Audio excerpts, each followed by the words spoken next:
6 months before the divorce papers landed on a white tablecloth at a Tucson steakhouse, I was still the woman who believed my husband when he said he loved me. My name is Maya Bennett, and I had been married to Ethan Bennett for 11 years. We had a house, a dog named Milo, shared savings, and the kind of ordinary routine that makes you believe your life is settled. Ethan used to bring me coffee in bed on Sunday mornings. I thought that was the man I had married. Then, one Tuesday afternoon in March, I found a receipt. I was sitting in Ethan's home office doing our taxes when I opened a desk drawer looking for our mortgage interest statement. Instead, I found a credit card statement from an account I didn't recognize. It was a separate Chase card. The account had been opened 8 months earlier. The balance showed more than $4,000 in charges. I stared at the page. Two charges were from a boutique hotel in Marana. Another was from a florist. Then I saw a Coach purchase for $680 a purse. We didn't buy $680 purses. I sat on the floor with the statement in my hands, reading the same numbers again and again. I expected tears. They never came. Instead, I started doing math. When Ethan came home that evening, I said nothing. I made dinner. I asked about his day. He told me about a difficult client at the insurance office where he worked as an underwriter. I listened and passed him the chicken and rice. I anted an explanation before I accused him of anything. Maybe it was a work expense. Maybe the purse was a gift he had bought for someone else.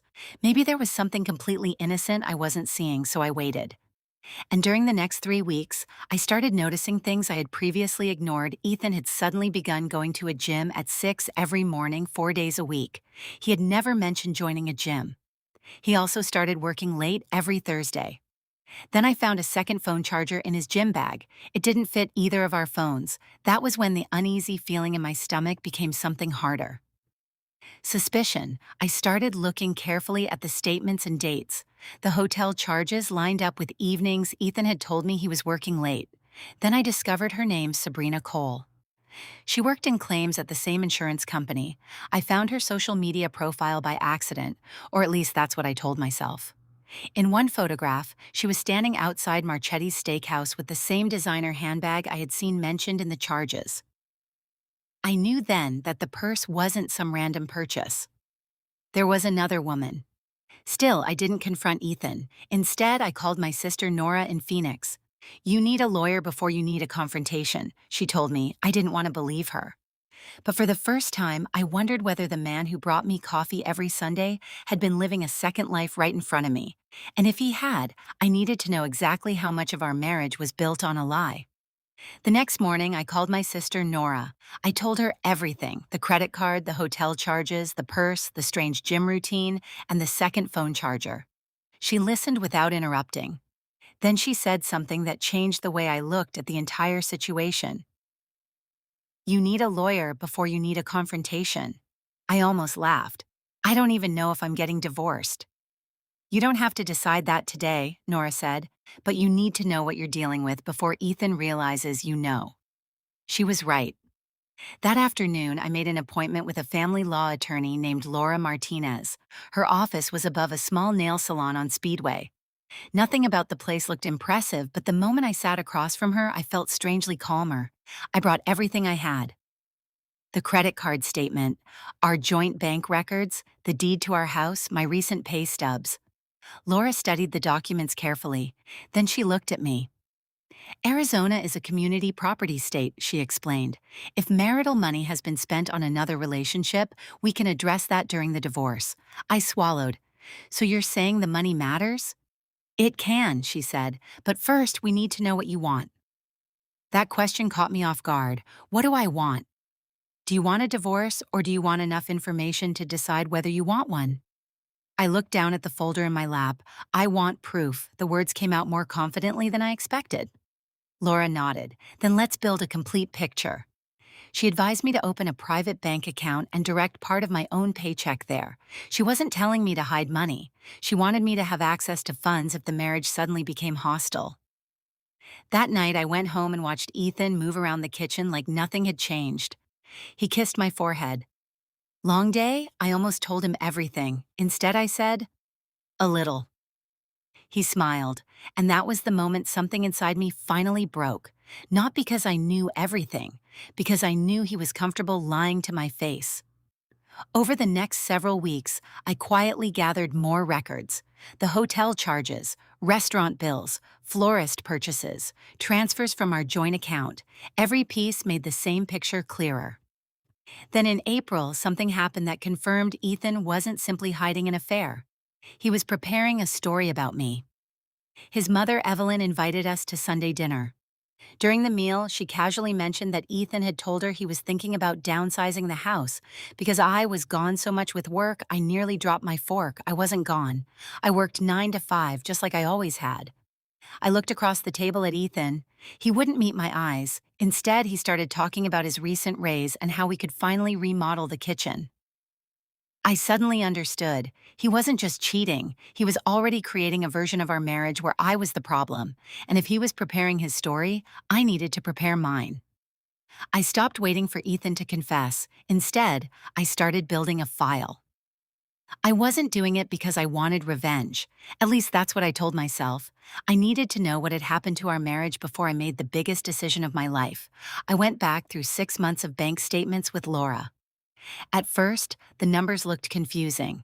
Then patterns started appearing: hotel charges, restaurant bills, florist payments, transfers from our joint savings. The money we had been putting aside to remodel our kitchen was disappearing. Laura highlighted several transactions with a pen. "These need explanations," she said. I already knew whose explanations they needed. Then her paralegal found something even worse. There was a receipt for a ring, an actual ring. It had been purchased in May. I stared at the receipt for several seconds before I could breathe normally again. The ring wasn't for me. Ethan had apparently been moving certain communications away from our shared computer. He had forwarded messages to his personal account, probably believing they were safe there. But one email had eventually been printed at home because he needed the document for a return. He had forgotten to hide the evidence. I sat in my car during my lunch break at the dental office, holding a copy of that receipt. For months, I had wondered whether Ethan was confused. Maybe he was lonely. Maybe our marriage had simply fallen apart without either of us noticing. The ring destroyed that possibility. He wasn't drifting, he was planning, and he was using money that belonged to both of us to build a future with another woman. Laura helped me calculate the amount. More than $11,000 had been transferred out of our joint savings.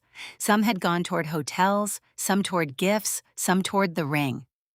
The same savings account we had been building for our kitchen was financing a relationship I hadn't even known existed. That was the moment my sadness turned into clarity. I wasn't going to beg Ethan to choose me. I wasn't going to compete with Sabrina, and I wasn't going to give him the chance to rewrite what happened. Laura explained that Arizona was a no-fault divorce state, meaning I didn't need to prove adultery simply to end the marriage. But documented spending of marital money could still matter when the assets were divided.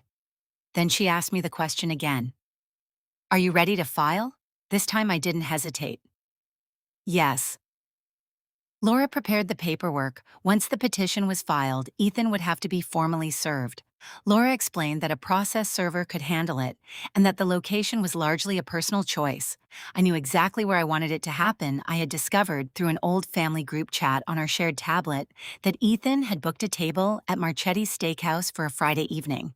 It was supposedly a work anniversary dinner. I remembered the hotel charges. I remembered the purse. I remembered the ring. And suddenly, the restaurant where I had first connected the pieces felt like the perfect place for the truth to finally catch up with him. I wasn't going to scream. I wasn't going to embarrass him myself. I was simply going to let the paperwork speak. And I had no idea how much Ethan's life was about to change when that envelope reached his table. The petition was filed on a Wednesday. By Friday morning, Ethan's access to our joint savings had been restricted because of the documented transfers. Laura had arranged the temporary financial protections, and suddenly the money he had been quietly moving was no longer available to him. I knew he would be angry. What I didn't know was whether he would finally admit what he had done. That evening, I left work early and drove to the shopping plaza across from Marchetti's Steakhouse. I parked where I could see the restaurant entrance.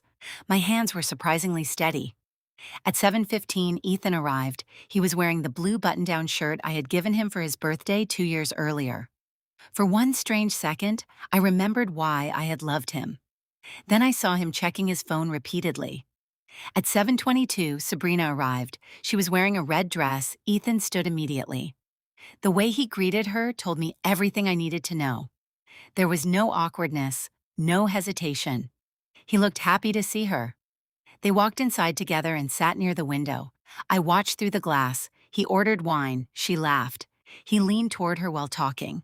I had once believed that laugh belonged to our marriage. Now I was watching him give it to someone else. I checked the time, 7:30. Then I saw him. A man in a gray jacket entered the restaurant. His name was Mr. Carter, a retired sheriff's deputy who worked as a process server. He walked toward Ethan's table. My heart began pounding. Carter stopped beside them and spoke to Ethan. I couldn't hear a word.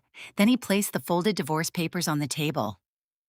Ethan looked down. For several seconds, he didn't move. His expression changed completely. The confidence disappeared.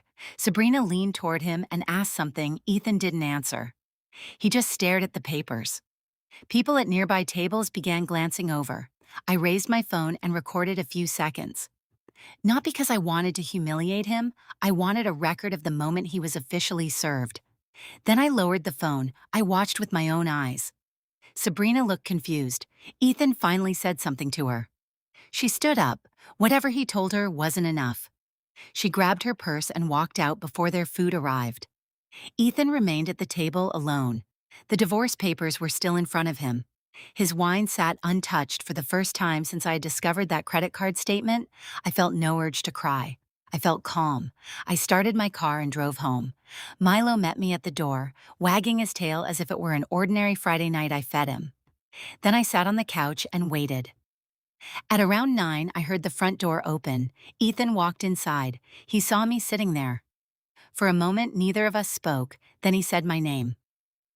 Maya. I looked at him. We can talk about the house, I said, and the accounts. Laura can explain everything to your lawyer. He stared at me. What about us? I shook my head. I don't think there's anything left to discuss. And for the first time, Ethan seemed to understand that this wasn't a warning. It was the beginning of the end. Ethan tried to talk. For the next several days, he found different ways to explain what had happened. First, he said he had been lonely. Then he said our marriage had changed. Then he said things with Sabrina had just happened. I listened. I didn't argue. Every explanation sounded different, but they all had the same purpose. To make his choices seem less deliberate. I had once believed that if Ethan admitted everything and apologized sincerely, maybe I would feel better.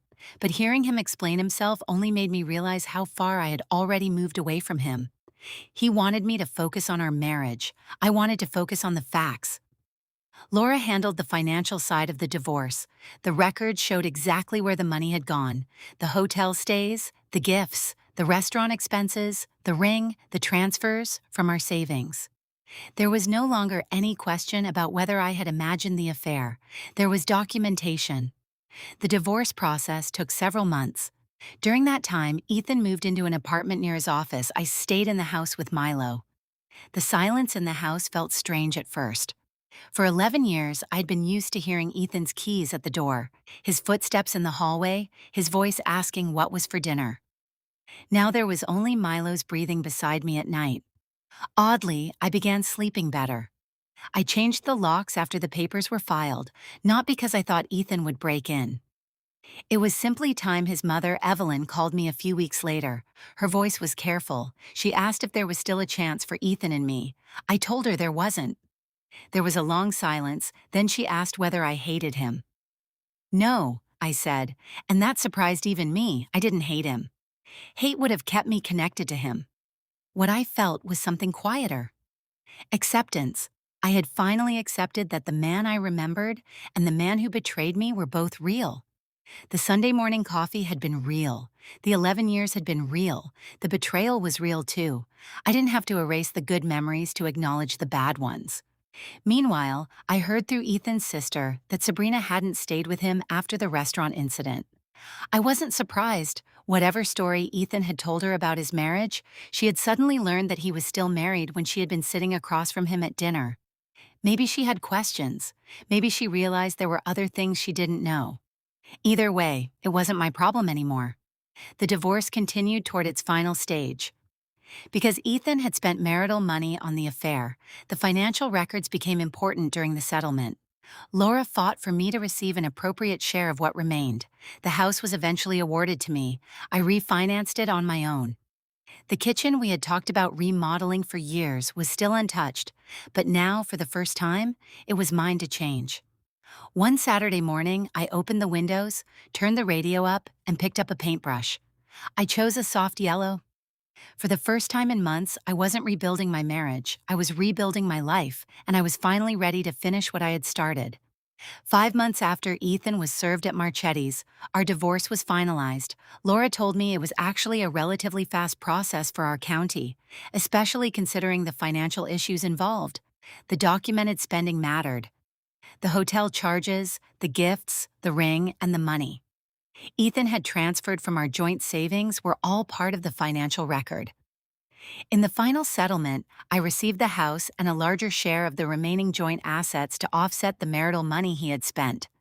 Ethan kept his car and his retirement contributions. He moved permanently into his apartment near the insurance office. I kept Milo. And I kept the house. But the most important thing I kept was something that couldn't be written into a settlement agreement. My peace. A few weeks after the divorce was finalized, I saw Ethan at the courthouse one last time. We were there to sign the final documents. He looked tired, older somehow. When everything was finished, he stood beside me for a moment. Then he quietly asked, "Are you doing okay?" I looked at him. For months, I had imagined what I would say if he ever asked me that question. I thought maybe I would tell him how badly he had hurt me. Maybe I would remind him of every lie. Instead, I simply said, "I'm doing better than okay." And this time I believed it. After I got home, I opened the windows in the kitchen. The soft yellow paint caught the afternoon sunlight. It was the kitchen we had planned to remodel together. Now it was mine. I thought about the woman I had been 6 months earlier, the woman sitting on the office floor with a credit card statement in her hands, desperately hoping there was an innocent explanation. I didn't hate that woman. She had loved someone, she had trusted her husband. There was nothing foolish about that. What would have been foolish was continuing to ignore what the evidence was telling her. My sister Nora asked me later whether I regretted waiting 3 months before confronting Ethan. I told her no. Those 3 months weren't about revenge. They were about becoming strong enough to make a decision without begging someone else to validate what I already knew. I didn't need Ethan to confess. I didn't need Sabrina to apologize. I didn't need his mother to understand. I needed the truth, a plan, and the courage to walk away. The last thing I heard about Ethan was through his sister. Sabrina hadn't stayed with him after the restaurant incident. Maybe she had discovered that she hadn't known the whole story either. Maybe she simply decided she didn't want to start a relationship surrounded by lies. Whatever happened between them was no longer my concern. I had a house to rebuild, a kitchen to finish, a dog who still waited for me at the door, and a life that finally belonged completely to me. Changed the locks. I repainted the walls, I turned the music up. And one Saturday morning, standing in my yellow kitchen with Milo sleeping nearby, I realized something. Ethan had thought he was building a new life behind my back. Instead, he had accidentally given me the reason to build mine without him. Family dynamics, dollar revenge stories.